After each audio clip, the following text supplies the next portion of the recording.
पिछले एपिसोड के link description box में दे दिए गए हैं। कहानी की शुरुआत मिर्जापुर जौनपुर सीमा से होती है, जहां पर बड़े से कूड़े के ढेर से एक जली हुई लाश मिलती है। उसकी खबर तुरंत पुलिस को दी जाती है। इधर भरत त्यागी घर लेट से पहुंचते हैं और साथ में घायल भी होते हैं। सलोनी उनकी चोट पर मरहम पट्टी करती है। उसी दौरान भरत यानी शत्रु सलोनी के साथ इंटीमेट हो जाता है। दोनों इस मोमेंट को एंजॉय करते हैं। सुबह का समय, इधर मिर्जापुर जौनपुर सीमा पर पुलिस पहुंच जाती है, जिसमें गोलू के पापा भी होते हैं। उस लाश के कपड़ों और सामान से यह क्लियर कर दिया जाता है कि वह जली हुई लाश गोलू की है। यह जानकर गुड्डू के सामने गोलू के पापा खुद को गोली मार लेते हैं। यह देखकर गुड्डू और अकेला और परेशान हो जाता है। इधर जेल में रमाकांत रहीम से मिलने जाता है, जिसे कड़ी कारावास में डाला होता है क्योंकि उसने लाला को जान से मार डाला। रमाकांत के पूछने पर रहीम कहता है जौनपुर से अच्छे पैसे मिले इसलिए मार दिया। इससे ज्यादा आपके समझने के लिए कुछ नहीं है। फैमिली भी तो देखनी है। यह सुनकर रमाकांत हैरान होता है और फिर वहाँ से चला जाता है। इधर मिर्जापुर में गुड्डू का दिमाग काम करना बंद कर देता है क्योंकि उसकी जिंदगी से सबसे इम्पोर्टेंट इंसान जा चुका है।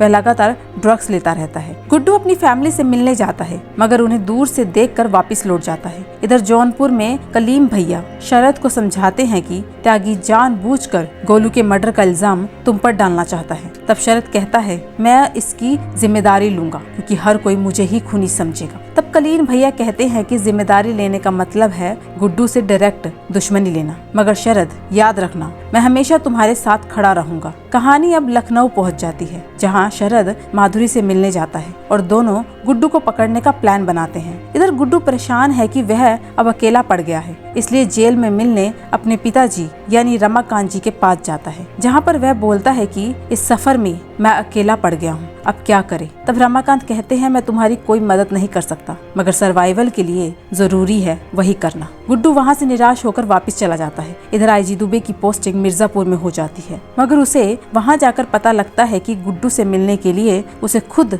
उसके पास जाना होगा। आईजी दुबे अपनी फोर्स के साथ गुड्डू की कारपेट की फैक्ट्री पहुँचते हैं, जहाँ पर आईजी दुबे गुड्डू की डायरेक्ट बात फोन से सीएम माधुरी से कराते हैं। सीएम माधुरी गुड्डू को डायरेक्टली कहती है कि अगर त्रिपाठी फैमिली को कुछ हुआ तो रमाकांत को सजा देने से हमें कोई नहीं रोक सकता, इसलिए त्रिपाठी फैमिली को सही सलामत हमें सौंप दो। गुड्डू इस बात का जवाब यह कहकर देता है कि बीना और उसका बच्चा मेरी गिरफ्त में होता तो अब तक जिंदा ना होता, इसलिए जिसे जो सही लगे वो वह करे। इसके बाद फोन कट कर दिया जाता है। आईजी दुबे अपनी फोर्स के साथ वहाँ से चले जाते हैं। इधर डिम्पी और उसकी फैमिली को पता लगता है कि रमाकांत के केस को जज करने वाले चीफ जस्टिस बदल दिए गए हैं। इधर गुड्डू अलग परेशान होता है यह सुनकर। इधर भरत त्यागी और दादा त्यागी के बीच थोड़ी कहासुनी होती है। ब्रेकफास्ट के वक्त भरत त्यागी गिन्नी को लेकर स्कूल छोड़ने चला जाता है बिना बात क्लियर किए। यह बात सलोनी को थोड़ी अजीब लगती है, इसलिए वह भरत और गिन्नी का पीछा करती है।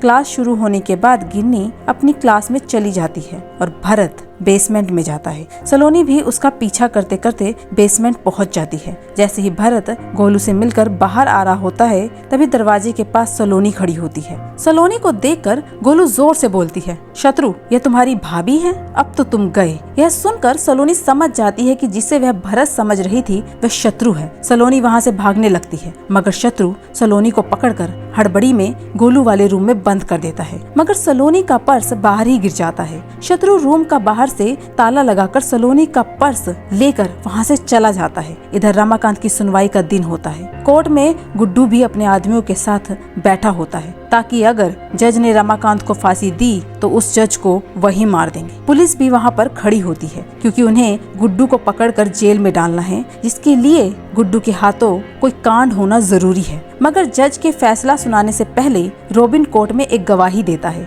कि यह केस ही झूठा है, क्योंकि रमाकांत और एसएसपी मौर्य आईजी दुबे के साथ काम कर रहे थे, क्योंकि मैंने ही गुड्डू की सारे इलीगल धंधों की इंफॉर्मेशन रमाकांत को दी थी। मगर हमें यह नहीं पता था कि आईजी दुबे और एसएसपी मौर्य गुड्डू को गिरफ्तार करने के बजाय उसका एनकाउंटर करने की कोशिश करेंगे, वो भी बिना किसी परमिशन के। यह सुनकर जज सुनवाई आगे बढ़ा देता है और एक नई तारीख इस केस को दी जाती है। शाम के समय रमाकांत के घर डिम्पी रॉबिन से नाराज होती है कि उसने उसे पूरी बात क्यों नहीं बताई, मगर रॉबिन किसी तरह डिम्पी को मना लेता है। सब सही चल रहा होता है, तभी वहाँ पर गुस्से में गुड्डू आता है और रॉबिन पर भड़क जाता है। दोनों में थोड़ी सी कहासुनी होती है, क्योंकि गुड्डू को लगता है अगर रॉबिन उसकी इन्फॉर्मेशन उसके पापा को नहीं देता तो उसके पापा जेल में नहीं होते। बातचीत करते करते गुड्डू को बहुत गुस्सा आता है और वह रॉबिन की आंखें अपने हाथों से फोड़ देता है, जिस वजह से रॉबिन की मौत वहीं पर हो जाती है। और यहीं पर मिर्जापुर सीजन 3 का एपिसोड नंबर 8 खत्म हो जाता है। इसी तरह की एक्सप्लेनेशन वीडियो के लिए